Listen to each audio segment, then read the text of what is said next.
Friends, ನಾನು kitchen by ಸಾಧನಾ. ಎಲ್ಲರಿಗೂ ಸ್ವಾಗತ. ನಾನು ಇಷ್ಟಕ್ಕೆ ಮುಂಚೆ ನನ್ನ ವಿಡಿಯೋಸಲ್ಲಿ ಹುರ್ಗಡ್ಲೆ ಪುಡಿ, ಧನಿಯಾ ಪುಡಿ, ಜೀರಿಗೆ ಪುಡಿ ಹಾಕಿದ್ದೀನಿ.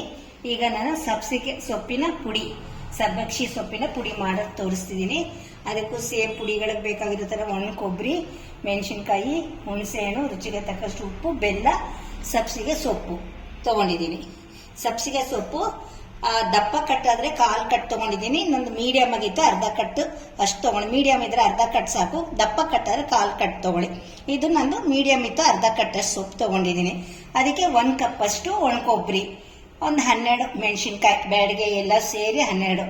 ಈ ಪುಡಿಗೆ, ಸಬ್ಸಿಗೆ ಸೊಪ್ಪಿನ ಪುಡಿಗೆ ಹುಣಸೆ ಸ್ವಲ್ಪ ಜಾಸ್ತಿ ಇಟ್ಕೋಬೇಕು. ಮತ್ತೆ ರುಚಿಗೆ ತಕ್ಕಷ್ಟು ಉಪ್ಪು, ಸ್ವಲ್ಪ ಬೆಲ್ಲ. ಇವಾಗ ಇದು ಮಾಡೋದು ಹೇಗೆ ಅಂದ್ರೆ, ಸಬ್ಸಿಗೆ ಸೊಪ್ಪನ್ನ ತೊಳ್ಕೊಂಡ್ಬಿಟ್ಟು ಈ ತರ ಸಣ್ಣಗೆ ಹೆಚ್ಕೊಂಡು, ಈಗ ನಾವು ಕುಕ್ಕರ್ ಇಟ್ಟಿರ್ತೀವಿ, ಚಪಾತಿ ರೊಟ್ಟಿ ಮಾಡಿರ್ತೀವಿ, ಆ ತವ ಮೇಲೆ ಸ್ವಲ್ಪ ಹೊತ್ತು ತೊಳೆದು ಅದ್ರ ಮೇಲೆ ಚೆನ್ನಾಗಿ ಗಟ್ಟಿಗೆ ಹಿಂಡಿ ಅದ್ರ ಮೇಲೆ ಹಾಕಿದ್ರೆ ಈ ತರ ಬರುತ್ತೆ ಸೊಪ್ಪು. ನೋಡಿ, ಈ ತರ ಉದುರುದ್ರಾಗಿ ಬರುತ್ತೆ.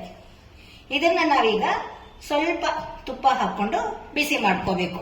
ಬಿಸಿ ಮಾಡಿದ್ಮೇಲೆ ಒಂದು 10 ನಿಮಿಷ ಬಿಟ್ಟು ನಾವು ಪೌಡರ್ ಮಾಡ್ಕೋಬೇಕು. ಇಷ್ಟು ನಾನು ಈಗ ನಿಮಗೆ ತೋರಿಸ್ತೀನಿ. ಈಗ ನಾನು ಇದಕ್ಕೆ ಒಂದು ಸ್ವಲ್ಪ ತುಪ್ಪ ಹಾಕೊಂಡು ಬಿಸಿ ಮಾಡ್ಕೊಳ್ತೀನಿ.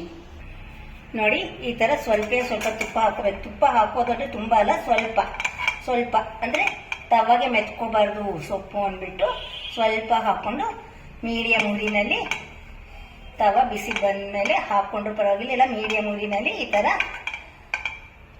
ಸ್ವಲ್ಪ ಬಿಸಿ ಮಾಡ್ಕೋಬೇಕು. ಬಿಸಿ ಮಾಡ್ಮೇಲೆ 10 ನಿಮಿಷ ಬಿಟ್ಕೊಂಡು ನಾವು ಪೌಡರ್ ಮಾಡ್ಕೋಬೇಕು.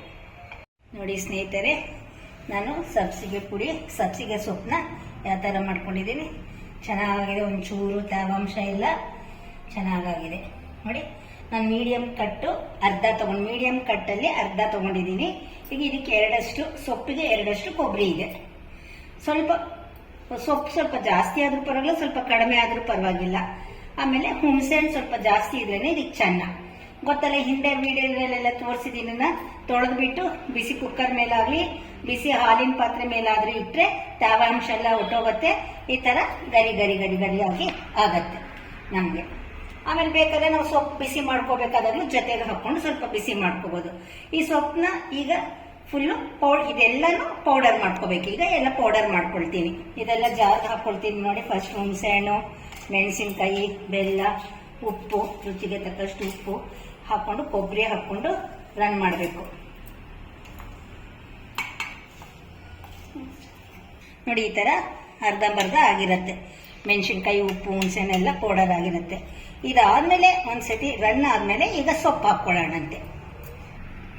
ನೋಡಿ ಸ್ನೇಹಿತರೆ, ಈಗ ಸೊಪ್ಪು, ಕೊಬ್ಬರಿ ಎಲ್ಲ ಹಾಕೊಂಡು ಮಾಡಿದ್ದೀರಲ್ಲ, ಸುಮ್ಮನೆ ಬಿಸಿ ಬರೋ ಥರ, ಯಾಕೆಂದ್ರೆ ಮೆಣಸಿನ್ಕಾಯಿ ಎಲ್ಲ ಹಾಕೊಂಡಿರ್ತೀವಲ್ಲ, ಎಲ್ಲ ಸುಮ್ಮನೆ ಬಿಸಿ ಹಾಕ್ತಾರ. ಕೊಬ್ಬರಿ, ಮೆಣಸಿನ್ಕಾಯಿ ಬಿಸಿ ಬರೋ ಥರ 1-2 ಸತಿ ಕೈ ಆಡಿಸಿದ್ರೆ ಸಾಕು ನಮಗೆ. ಯಾಕಂದ್ರೆ ಮೊದಲಿಗೆ ಸೊಪ್ಪನ್ನು ತೊಳೆದು ಕ್ಲೀನಾಗಿ ನಾವು ಆ ತೇವಾಂಶ ಎಲ್ಲ ಹೋಗಿಸ್ಕೊಂಡಿರ್ತೀವಿ. ಬೇಕಾದ್ರೆ ಸ್ವಲ್ಪ ಹಿಂಗು ಒಗ್ಗರಣೆಗೆ ಹಾಕೋಬಹುದು, ಇಲ್ದಿದ್ರು ಹಾಗೆ ಸ್ವಲ್ಪ ಬಿಸಿ ಮಾಡಿದ್ರು ಆಯಿತು. ನೋಡಿ, ಈ ಥರ ಸ್ವಲ್ಪ ಪ್ಯಾನಲ್ಲಿ ಹಾಕೊಂಡು ಸ್ವಲ್ಪ ಬಿಸಿ ಬರೋ ಥರ ಮಾಡಿದ್ರೆ ಹುಡಿ ಆಗಿರುತ್ತೆ. ಈ ಪುಡಿನ ಬಾಣಂತಿ ತುಂಬ ಒಳ್ಳೆಯದು.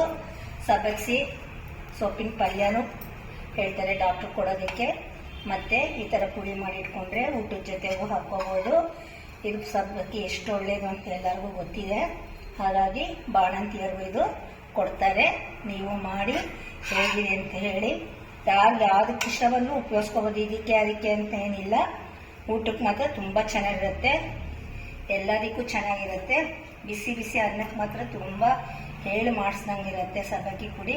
ಈಗ ಚಳಿಗಾಲ ಅಲ್ವಾ, ನಮಗೂ ಒಳ್ಳೆಯದು. ಮಾಡಿಕೊಂಡ್ರೆ ನೋಡಿ, ಎಲ್ಲರೂ ಮಾಡಿ ಫ್ರೆಂಡ್ಸ್. ಬಾಯ್. ನಾನು ಕಿಚನ್ ಬೈ ಸಾಧನಾ. ಸಬ್ಬಕ್ಕಿ ಪುಡಿ ರೆಡಿಯಾಗಿದೆ.